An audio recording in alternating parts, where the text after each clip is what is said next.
नमस्कार बच्चों, हम आज मनुष्यत्व पाठ के ऊपर एमसीक्यू करेंगे।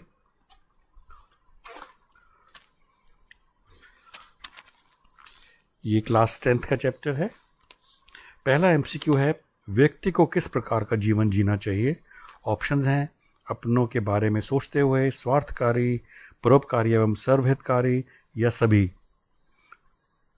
तो इन सब ऑप्शनों में जो बिल्कुल सूटेबल ऑप्शन और बिल्कुल सही ऑप्शन है वो है परोपकारी एवं सर्वहितकारी, सबका हित करने वाला और परोपकार करने वाला। अगला सवाल, रंतिदेव कौन थे? एक राजा, एक परम दानी राजा, कोई नहीं या महाराजा। तो बच्चों, इसका जो सही जवाब है एक परम दानी राजा। अगला सवाल देखते हैं, रतिदंत ने कब आखिरी भोजन की थाली दान में दी थी? जब वे भूख से परेशान थे, बातें करते हुए, कविता लिखते हुए, जब वो शादी में थे। ये ध्यान रखना, रतिदंत ने आखिरी भोजन की थाली जब दी थी जब वे भूख से परेशान थे, इसीलिए उनको काफी दानी कहा जाता है। अगला सवाल, मैथिली शरण गुप्त का किन भाषाओं पर समान अधिकार था, यानी कि कंट्रोल था? मराठी और अंग्रेजी, संस्कृत, ब्रज और संस्कृत या बांग्ला। तो इसका सही जवाब है ब्रज और संस्कृत। अगला सवाल, अपंख से तात्पर्य है कीचड़, कीचड़ सहित, कीचड़ रहित या कमल। आप जानते हैं पंख का मतलब कीचड़ होता है, अ आगे लगाने से उसका उल्टा अर्थ हो जाता है, तो यानी कि कीचड़ रहित। अगला सवाल, कवि ने सबको एक होकर चलने को क्यों कहा है? जिससे कि भेदभाव ना हो, कल्याण और समृद्धि के लिए, आपसी समझ ना बिगड़ने के लिए, या ये सभी कारणों के लिए। तो इसका सही जवाब है सभी। अगला सवाल, कवि के अनुसार सच्चा मनुष्य कौन है? जो मनुष्य के कल्याण के लिए मरता और जीता है, जो मनुष्य दूसरों का हित ना कर सके, या जो मनुष्य दूसरों की निंदा करता रहे, या जो मनुष्य केवल अपने लिए जीता है। बड़ा सरल इसका जवाब है, जो मनुष्य के कल्याण के लिए मरता और जीता है, कवि के अनुसार वही सच्चा मनुष्य है। अगला सवाल चलते हैं, हमें किन बातों का घमंड नहीं करना चाहिए? यश पर, संपत्ति पर, अपनों का या सभी का। हमें किसी चीज का भी घमंड नहीं करना चाहिए, तो इसका सही जवाब होगा सभी का।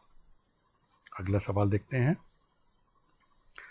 महाविभूति का क्या अर्थ है? बहुत बड़ा धन, देश का राजा, बहुत बड़ा सागर या बहुत बड़ा व्यक्ति। महाविभूति का अर्थ होता है बहुत बड़ा धन। अगला सवाल, कवि ने किसकी मृत्यु को सुमृत्यु माना है? सुमृत्यु माना है? पढ़े लिखे व्यक्ति की, अमीर व्यक्ति की, या ज्ञानी की, या फिर परोपकारी व्यक्ति की। कवि के अनुसार जो परोपकारी व्यक्ति होता है उसकी मृत्यु सुमृत्यु होती है। अगला सवाल, उदार व्यक्ति को कौन पूछता है? उदार व्यक्ति को घर वाले पूछते हैं, उदार व्यक्ति को भगवान पूछते हैं, या उदार व्यक्ति को सृष्टि पूछती है, या इनमें से कोई नहीं। तो इसका सही जवाब है उदार व्यक्ति को सृष्टि पूछती है। अगला सवाल, कवि के अनुसार मनुष्य के मन में क्या होना चाहिए? लालच, क्रोध, स्वार्थ या फिर करुणा और दया भाव। कवि के अनुसार बच्चों मनुष्य के मन में करुणा और दया भाव होना चाहिए। अगला सवाल चलते हैं, उदार व्यक्ति की पहचान कैसे हो सकती है? उसके परोपकारी एवं विनम्र व्यवहार से, उसके महंगे कपड़ों से, उसकी गाड़ी से, या उसके चेहरे से। बिल्कुल सरल उत्तर है इसका, उदार व्यक्ति की पहचान उसके परोपकारी एवं विनम्र व्यवहार से ही हो सकती है। अगले सवाल पे चलते हैं, किन महान व्यक्तियों का गुणगान पुस्तकों में किया जाता है? जो अपना स्वार्थ सिद्ध करते हैं, जो अहंकार करते हैं, या जो धनी होते हैं, या जो परोपकार करते हैं। फिर से बच्चों, इसका बड़ा सरल जवाब है, ये पूरी कि पूरी कविता मनुष्यता परोपकार के ऊपर केंद्रित है, तो इसके सही जवाब है जो परोपकार करते हैं। अगले सवाल पे चलते हैं। कवि ने किन पंक्तियों में गर्व रहित जीवन जीने की सलाह दी है? सनाथ जान आपको करो न गर्व चित्त में, मनुष्य मात्र बंधु है, सहानुभूति चाहिए महाविभूति है यही, रहो न भूल के कभी मंगाद तुच्छ वित्त में। तो बच्चों, कवि ने जो पंक्तियां गर्व रहित जीवन जीने की सलाह जिसमें दी है वो है रहो ना भूल के कभी मघांध तुच्छ वित्त में। अगले सवाल पे चलते हैं। कवि के अनुसार महात्मा बुद्ध को क्यों आज भी लोग याद करते हैं? ऑप्शंस हैं क्योंकि वे महान हुए, क्योंकि वे भगवान हैं, उनके दयालु भाव के कारण, क्योंकि उन्होंने राजपाट छोड़ दिया था। इसका सही जवाब है उनके दयालु भाव के कारण। अगले पे चलते हैं। देवता मनुष्यों को क्या प्रेरणा दे रहे हैं? देवता मनुष्यों को देवलोक आने की प्रेरणा दे रहे हैं, देवता मनुष्यों को धन कमाने की प्रेरणा दे रहे हैं, या शरीर त्यागने के लिए कह रहे हैं, या सुख प्राप्ति की प्रेरणा दे रहे हैं? तो बच्चों याद रखना, देवता मनुष्य को प्रेरणा दे रहे हैं कि वो देवलोक आएँ। सही जवाब होगा देवता मनुष्य को देवलोक आने की प्रेरणा दे रहे हैं।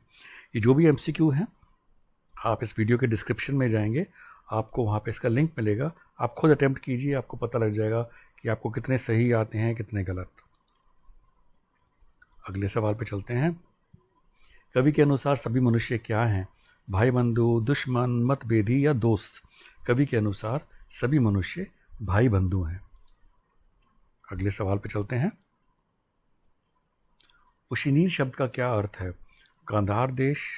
गांधार देश का राजा शिबी, या देश या कोई नहीं? इसका सही जवाब है गांधार देश का राजा शिबी। अगले सवाल पे चलते हैं। ईश्वर किसके साथ रहते हैं? बुरे लोगों के साथ, स्वार्थी लोगों के साथ, अपना काम करने वाले लोगों के साथ, या फिर दयालु लोगों के साथ?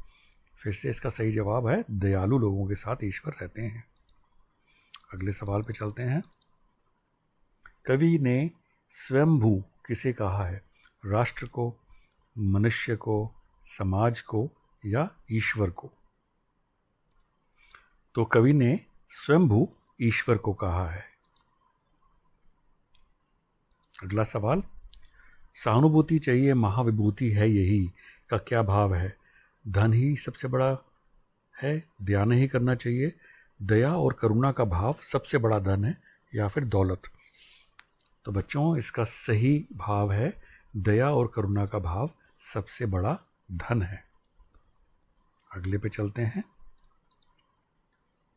कौन बहुत दयावान है? महात्मा बुद्ध, राजा शिबी, ईश्वर या परोपकारी लोग? इसका भी जवाब है ईश्वर जो है वो सबसे बड़ा दयावान है, इसलिए बहुत दयावान कौन है? ईश्वर।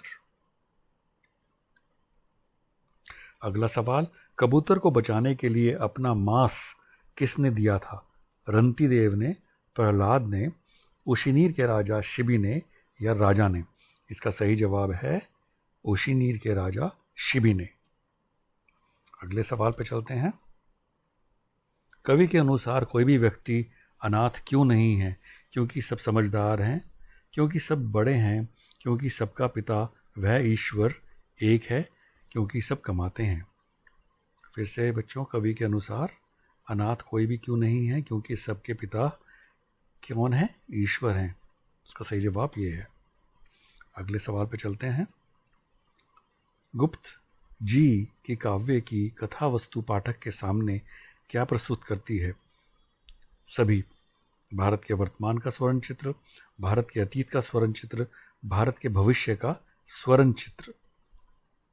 तो बच्चों, गुप्त जी के काव्य की कथा वस्तु पाठक हमें भारत के अतीत का स्वर्ण चित्र प्रस्तुत करती है, ये याद रखना। अगले सवाल पे चलते हैं।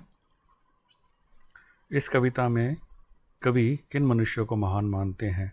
अपना भला करने वाले मनुष्यों को, अपने रिश्ते नातों का भला करने वालों को, सभी को, या परोपकारी मनुष्यों को? फिर से इसका जवाब है परोपकारी मनुष्यों को कवि महान मानते हैं। अगले सवाल पर चलते हैं।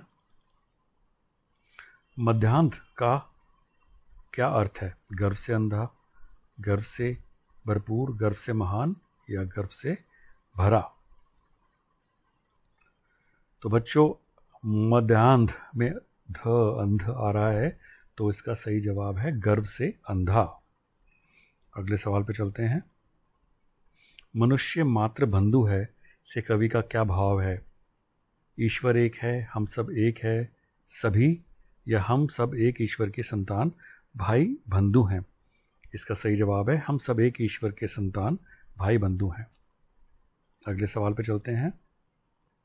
क्षितीश का क्या अर्थ है? देश, मंत्री, राजा या कांधार देश?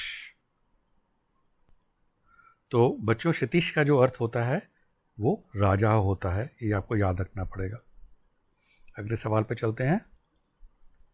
मैथिली शरण गुप्त का जन्म कब और कहाँ हुआ था? वाराणसी में, मोहाबा में, झांसी में, झांसी के चिरगांव में या झांसी में? तो साल अलग अलग लिखे हुए हैं, जगह अलग अलग रखी हुई है। आपको याद रखना पड़ेगा कि मैथिली शरण गुप्त जी का जन्म झांसी के चिरगांव में हुआ था। तो आपको आसानी से ऑप्शन चूज करने का याद रहेगा, साल भी याद रखिएगा आप। अगले पे चलते हैं। अपना मांस किस राजा ने दान दिया था? राजा रंतिदेव ने, दधीची ने, कर्ण ने या राजा शिवी ने? आपको पता है राजा शिवी ने ही दान दिया था, इसलिए इसका सही जवाब है राजा शिवी। अगले पे चलते हैं। अगला सवाल। उशनीर ने कबूतर को कैसे बचाया था? पानी पिला के, दवा खिला के, अपना मांस दे के या दवा लगा के? उशनीर यानी कि राजा शिवी ने अपना मांस दे के कबूतर को बचाया था, इसलिए इसका सही जवाब होगा अपना मांस दे के। नेक्स्ट में चलते हैं। कवि ने ब्राह्म भेद किसे माना है? कर्म धर्म के कारण उत्पन्न भिन्नता को, धर्म जाति के कारण उत्पन्न भिन्नता को, वेशभूषा के कारण उत्पन्न भिन्नता को, या रूप रंग के कारण उत्पन्न भिन्नता को? तो कवि ने जो ब्रह्म भेद माना है वो कर्म धर्म के कारण उत्पन्न भिन्नता को माना है। इसका सही जवाब होगा कर्म धर्म के कारण उत्पन्न भिन्नता को। अगले सवाल पे चलते हैं। कवि किसे मनुष्य मानता है? जो परोपकारी हो, या जो दूसरों के लिए जीवन दे दे, या जो वीर और साहसी हो, या जो प्रसिद्ध हो? आप पूरे इस पाठ में समझ गए होंगे कि हर चीज़ या हर सवाल परोपकार से लिंक्ड है। तो ये बड़ा आसान है आपके लिए, ये एक हिंट रहेगा कि सवाल आए तो आप उस हिसाब से चूज़ कर सकें। तो कवि परोपकारी मनुष्य को मनुष्य मानता है। अगला सवाल। गुप्त जी के छोटे भाई कौन थे? भरतनाथ शरण, रामनाथ शरण या सिया राम शरण या कोई नहीं? ये भी आपको याद रखना पड़ेगा, इसको आपको याद रखना पड़ेगा। इनका है सिया राम शरण, छोटे भाई का नाम। अगला सवाल। हमें अपने इच्छित मार्ग पर कैसे चलना चाहिए? प्रसन्नतापूर्वक, क्रोधपूर्वक, चिंतित होकर या दुखपूर्वक? जाहिर है हमें प्रसन्नतापूर्वक चलना चाहिए, तो इसका भी सही जवाब होगा प्रसन्नतापूर्वक। अगले सवाल पर चलते हैं। गुप्त जी की चिरसंचित अभिलाषा क्या थी? अपने माता पिता का कीर्तिमान, भगवान राम का कीर्तिमान, अपने पिता का कीर्तिमान या श्री कृष्ण जी का कीर्तिमान? तो गुप्त जी की चिरसंचित अभिलाषा थी भगवान राम का कीर्तिमान। अगले सवाल पे चलते हैं। कवि ने मनुष्यता के लिए क्या संदेश दिया है? ईश्वर का स्मरण करने का, अपना भला करना मनुष्य का काम है, परोपकार और अच्छे कर्म ही मनुष्यता की पहचान है, या फिर अपनों का ध्यान रखना मनुष्य का काम है? फिर से मैं आपको बता रहा हूँ, ये पूरा का पूरा पाठ मनुष्यता परोपकार से लिंक्ड है, तो इसका सही जवाब होगा परोपकार और अच्छे कर्म ही मनुष्यता की पहचान है। अगले सवाल पे चलते हैं। गुप्त जी की कविताओं में कौन सी भाषा का प्रभाव है? हिंदी, संस्कृत, सभी या गुजराती? ये आपको याद रखना पड़ेगा कि गुप्त जी की जितनी कविताएं हैं उनमें संस्कृत का प्रभाव होता है, इसलिए इसका सही जवाब है संस्कृत। अगले सवाल पे चलते हैं। देवता किन्हें गोद में लेंगे? फूलों को, तारों को, बुरे लोगों को या परोपकारी अच्छे काम करने वालों को? फिर से हमने जैसे पहले भी कहा था, परोपकारी इस पाठ का मेन एक कीवर्ड आप समझ सकते हैं, जिसको याद रखिएगा तो देवता किन्हें गोद में लेंगे? परोपकारी अच्छे काम करने वालों को। अगले सवाल पे चलते हैं। आकाश में देवता क्यों खड़े हैं? तालियां बजाने के लिए, सब पर नज़र रखने के लिए, या अच्छे काम करने वाले लोगों की प्रशंसा करने के लिए, या अच्छे काम करने वाले लोगों की प्रशंसा करने के लिए? सेम ऑप्शन 2 बार आ गई हैं। तो हो सकता है कि कोई गलत हो जाए, लेकिन इसका सही आंसर ये दोनों ही हैं। तो ये चेक करना पड़ेगा, ये क्विज ठीक कर दूंगा मैं बाद में। इसमें एक ही आएगा जो कि सही ऑप्शन होगा, अच्छे काम करने वाले लोगों की प्रशंसा करने के लिए। नेक्स्ट सवाल, कवि ने किस बात की प्रेरणा सबको दी है? भिन्नता की, अनेकता की, एक होकर चलने की, या एकता में अनेकता की? कवि ने बार बार एक ही प्रेरणा दी है कि हम लोग एक होकर चलें। अगला सवाल, आकाश में कौन खड़ा है? तारे, चांद, सूरज, या असंख्य देवता? इसमें सही जवाब है असंख्य देवता। मनुष्य को अपने चुने हुए मार्ग पर किस तरह चलना चाहिए? दुखी हृदय से, खुशी से, मन से, या मजबूती से? हमने पहले भी ये सवाल पढ़ा था, मिलता जुलता सवाल था। प्रसन्नता से यानी कि खुशी से। चढ़ते रहना, अपने परिवार का भरण पोषण, अपने झुंड में रहना, या अपना भरण पोषण? तो बच्चों इसका सही जवाब है अपना भरण पोषण। अगले सवाल पे चलते हैं। गुप्त जी के पिता कौन थे? सेठ तरनदास, सेठ रामचरण दास, सेठ चरणदास, या कोई नहीं? तो इसका सही जवाब है सेठ रामचरण दास, याद रखना। अगले सवाल पे चलते हैं। ईश्वर का साथ पाने वालों में सबसे बड़ा उदाहरण किसका दिया है? ने गलत लिखा हुआ है यहाँ पे। ईश्वर का साथ पाने वालों में सबसे बड़ा उदाहरण किसका दिया है? महावीर का, कोई नहीं, महात्मा वीर का, या महात्मा बुद्ध का? तो बच्चों इसका सही जवाब है महात्मा बुद्ध का। अगले सवाल पे चलते हैं। गुप्त जी की प्रमुख कृतियों के नाम बताएं। साकेत, जयद्रथवध, यशोधरा, या सभी? ये सारी गुप्त जी की कृतियां हैं, तो इसका सही जवाब है सभी। अगले सवाल पे चलते हैं, आखिरी सवाल। कवि ने असली मनुष्य किसको माना है? जो दूसरों की चिंता करता है, जो संसार को भाईचारे के भाव में बांधता है, जो दया और परोपकारी भाव रखता है, या सभी? तो जाहिर है ये सारी चीज़ें एक असली मनुष्य की परिभाषा है, तो इसका सही जवाब है सभी। और बच्चों, आपको अगर लगता है कि ये MCQ आपको हेल्प कर रहा है तो ज़रूर शेयर कीजिए अपने दोस्तों से, लाइक कीजिए, सब्सक्राइब कीजिए। मैं MCQs डालता रहूँगा, कोशिश करूँगा मैं धीरे धीरे जितनी क्लासेस हैं उन सबको कवर करूं, और हिंदी और इंग्लिश तो पक्का कवर करूंगा। तो hopefully it will help you. Thank you and do like if you like the content, and all the best for all your exams in future and life. God bless you all.